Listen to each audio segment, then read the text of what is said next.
नमस्कार, मैं हूं आपके साथ अभिषेक। मध्य प्रदेश में जनसुनवाई में एक तरफ जनता की समस्याओं का निराकरण हो रहा है तो और अब सीएम डॉक्टर मोहन यादव के निर्देश पर जल्द सुनवाई भी हो रही है। यहाँ पानी की समस्याओं के समाधान का प्रयास भी साथ ही साथ चल रहा है। जनसुनवाई न केवल भ्रष्टाचार और बिचौलियों के पर लगाम लगाने में सफल रही, बल्कि इसने जनता और शासन के बीच आपसी समन्वय को भी नई मजबूती प्रदान करने का प्रयास किया है।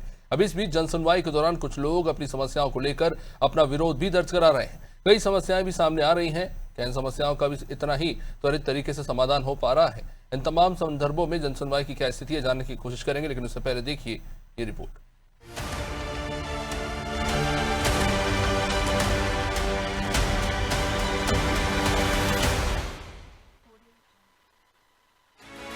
मध्य प्रदेश में जनसुनवाई के दौरान हजारों समस्याओं का समाधान किया गया है। ग्रामीण और शहरी क्षेत्र में आम जनता को राहत मिली है और सरकारी दफ्तरों के चक्कर काटने की मजबूरी खत्म हो गई है। एक तरफ जनसुनवाई में नवाचार भी हो रहे हैं, दूसरी तरफ कई नए मामले भी सामने आ रहे हैं और एक्शन भी लिया जा रहा है। हरदा में पूर्व मंत्री कमल पटेल की जनसुनवाई में बेरोजगार युवक युवतियों ने रोजगार के नाम पर धोखाधड़ी की शिकायत की। पीड़ितों ने बताया कि सर्व शिक्षा मिशन के तहत नौकरी दिलाने का झांसा देकर प्रदेश भर के 3200 से अधिक युवाओं से करीब 10 लाख रुपए ठगे गए हैं। पूर्व मंत्री ने पुलिस से मामले की जांच कर दोषियों के खिलाफ एफआईआर दर्ज करने के लिए कहा है। वहीं जनसुनवाई में फरियाद लेकर पहुंचे रीवा के ग्राम दूबी के निवासी ने बताया कि गाँव के एक रसूखदार ने पक्की दीवार खड़ी करके सरकारी हैंडपंप को अपने घर पर कैद कर लिया है। इतना सुनते ही कलेक्टर नरेंद्र कुमार सूर्यवंशी ने तत्काल तहसीलदार और नायब तहसीलदार को तलब किया। साथ ही कड़ी फटकार लगाते हुए शाम तक का अल्टीमेटम दे दिया। उन्होंने साफ तौर पर कहा कि सरकारी संपत्ति पर कब्जा करने वालों को किसी भी हाल में छोड़ा नहीं जाएगा। इंदौर के कलेक्ट्रेट परिसर में जनसुनवाई के दौरान एक महिला ने कलेक्टर को शिकायत करते हुए बताया कि मुख्यमंत्री योजना का झांसा देकर एक व्यक्ति ने उसकी 50 करोड़ की 17 बीघा जमीन अपने नाम कर ली है। कलेक्टर ने शिकायत के बाद जमीन मामले में जांच के आदेश दिए हैं।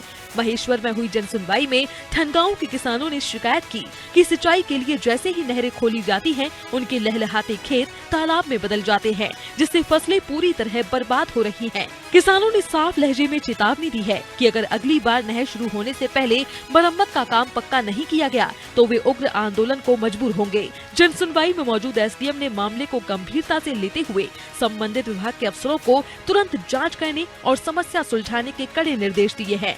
निवाड़ी के वार्ड नंबर 6 में शराब दुकान के संचालन को लेकर विवाद खड़ा हो गया। श्री गौड़ बाबा महाराज मंदिर के ठीक सामने खुली इस दुकान के विरोध में मोहल्ले के लोग सड़कों पर उतर आए। स्थानीय निवासियों ने जनसुनवाई में कलेक्टर को ज्ञापन सौंपकर दुकान को तुरंत वहां से हटाने की मांग की है। शिवपुरी में आयोजित जनसुनवाई में पिछोड़ तहसील के ग्राम आसपुर से पहुंचे ग्रामीणों ने एक क्रैशर संचालक पर अवैध कब्जा और उत्पीड़न का आरोप लगाया। ग्वालियर में जनसुनवाई में एक युवक अपनी शर्ट पर एक आवेदन लगाकर पहुंचा। इस पर लिखा था, गड्ढा मुक्त सड़क है, ग्वालियर की जनता का हक है। युवक ने बताया कि शहर के दक्षिण विधानसभा क्षेत्र में सड़कों की हालत बेहद खराब है और उनमें बड़े बड़े गड्ढे हैं, जिससे लोगों को परेशानी होती है।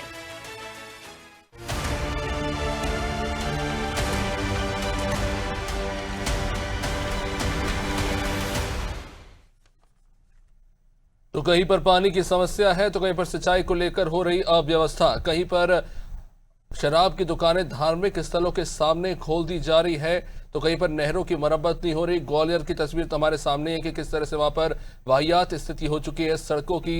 लेकिन देखने वाली बात यह भी है कि देखिए स्थानीय लोग कितने जागरूक हैं और वहां पर जन सुनवाई में पहुंचकर अपनी शिकायतें सामने रख रहे हैं। लेकिन समाधान कितना हो रहा है, कितनी तेजी से हो रहा है और अधिकारी कर्मचारियों में कितनी गंभीरता है, जनता की इन शिकायतों को लेकर समझने की कोशिश करेंगे। तमाम अलग अलग शहरों से मध्य प्रदेश के हमारे सहयोगी इस वक्त हमारे साथ जुड़ चुके हैं। जन सुनवाई चल रही तमाम राज्यों में, जानने की कोशिश करेंगे कि वहां पर किस तरह के हालात हैं। तो सबसे पहले रुख कर लेते हैं बुरहानपुर का। बुरहानपुर से हमारे संवाददाता राहुल इंगले इस वक्त हमारे साथ जुड़े हुए हैं।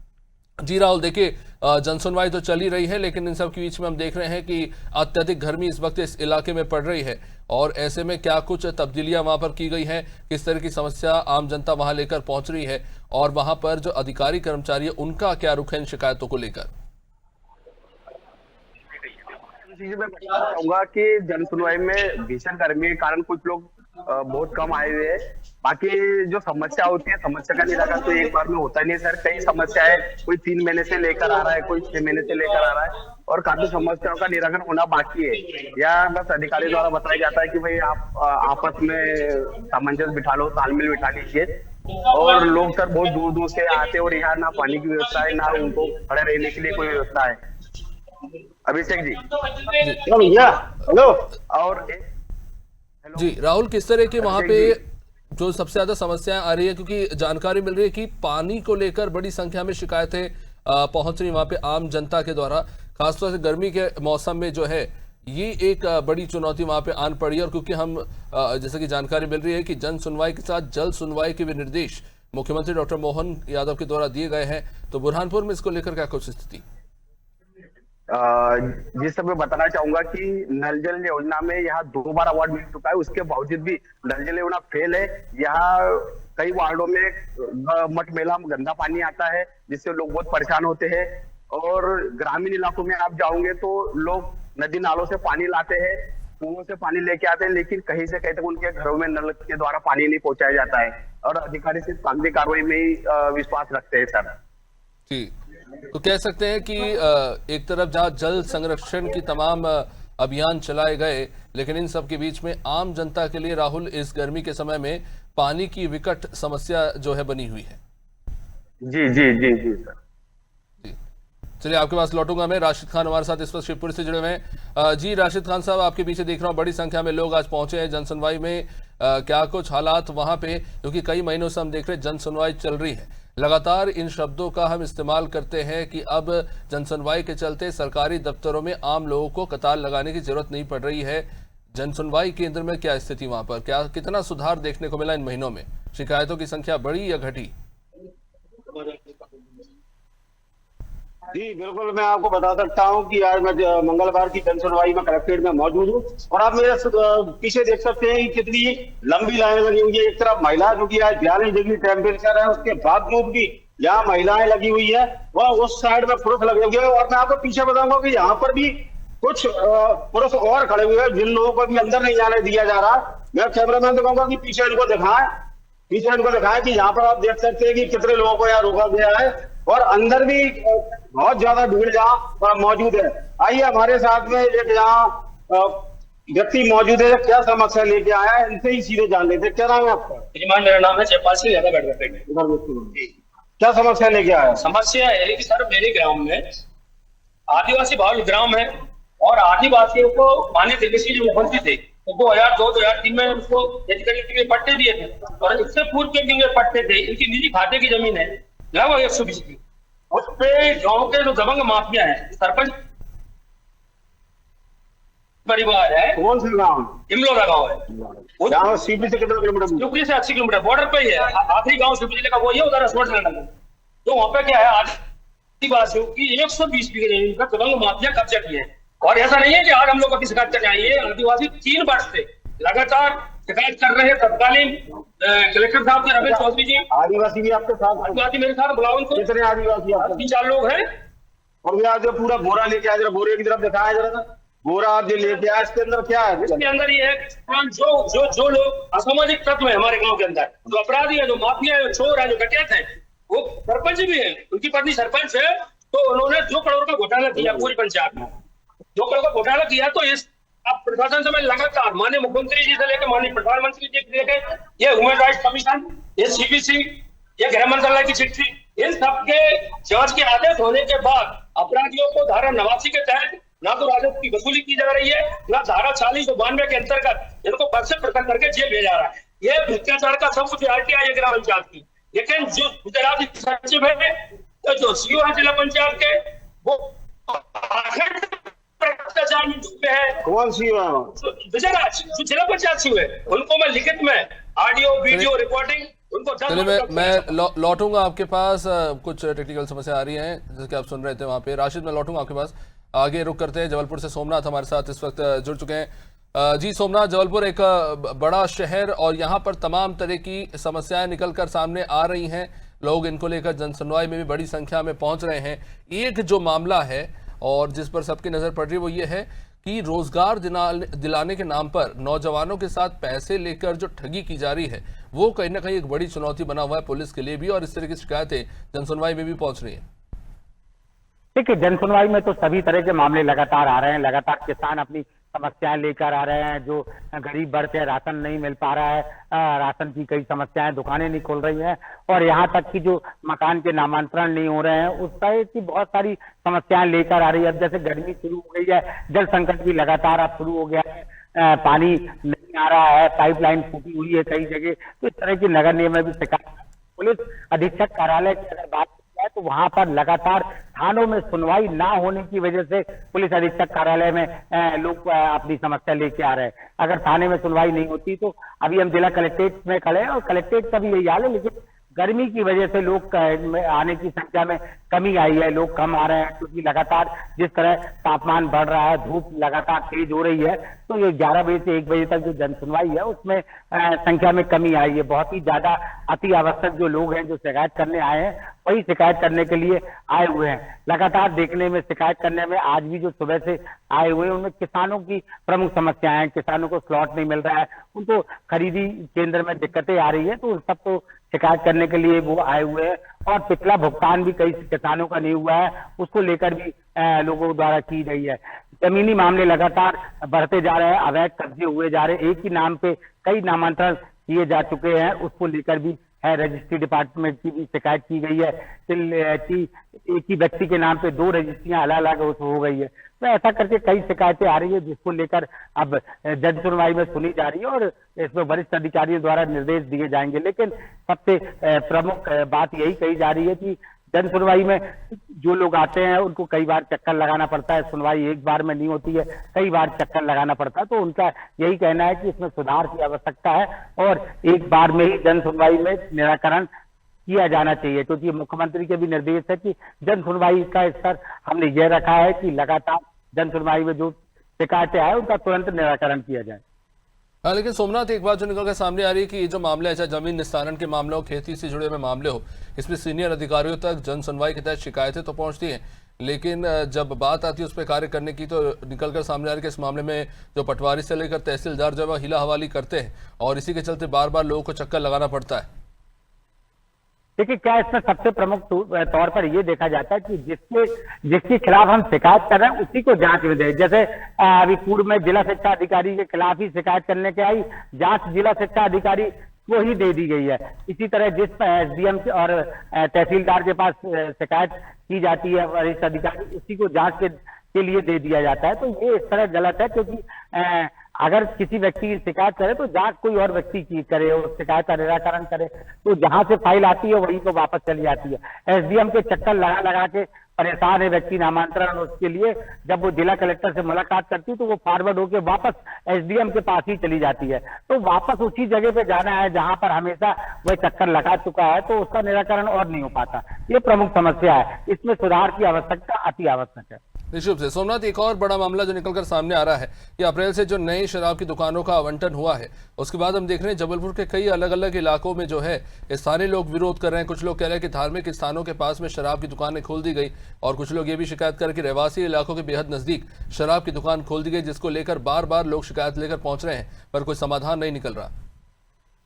देखिए, अभिषेक जो बता दें, कई वर्षों से इस तरह की समस्या लगातार आ रही है। जो मध्य प्रदेश सरकार है, जब शासन अधिकारी है, जब ठेका दिया जाता है तो उसमें गाइडलाइन दी जाती है, लेकिन उस गाइडलाइन का पालन नहीं किया जाता। लगातार अगर बात की जाए पूरे मध्य प्रदेश में, तो जो शराब की दुकानें खोली गई है वो स्कूल, कॉलेजेस, मंदिर जहां पर है वहां पर आसपास खुला है, जो कि दायरा है कि इतनी दूरी पर ही इसको खोलने के निर्देश दिए जा रहे हैं। लेकिन लगातार लाभ कमाने के चक्कर में इस तरह की दुकानें खोली जा रही है, जिसका विरोध जबलपुर में अगर देखा जाए तो 4-5 विधानसभा में इसका विरोध लगातार जारी है और अभी भी विरोध लगातार किया जा रहा है। उनका यही कहना है कि उसमें मंदिर है, स्कूल है, महिलाएं जाती है, बच्चियां जाती है, तो इस तरह की बड़ी समस्याएं आती है। तो जिसको लेकर निर्देश पूर्णतः शासन ने भी दिया था कि गाइडलाइन का पालन करेंगे, लेकिन अभी भी गाइडलाइन का पालन नहीं किया जा रहा है, जिसकी वजह से लगातार विरोध आम जनता का अब बढ़ता जा रहा है। इसमें मध्य प्रदेश सरकार को सुधार की आवश्यकता है, क्योंकि लगातार स्कूल, कॉलेज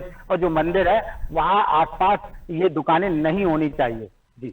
निश्चित रूप से सोमनाथ बनर्जी हमारे साथ, तो जैसा कि बता रहे थे कि कई मामलों का समाधान हो रहा है, लेकिन कई जगहों पर अभी भी समस्या बनी हुई। चलिए रुक करेंगे अशोकनगर का। राहुल जैन भी लगातार हमारे साथ बने हुए इस वक्त जनसुनवाई केंद्र पर ही उपस्थित हैं। जी राहुल, किस तरह से अशोकनगर में जनसुनवाई आगे बढ़ रही है?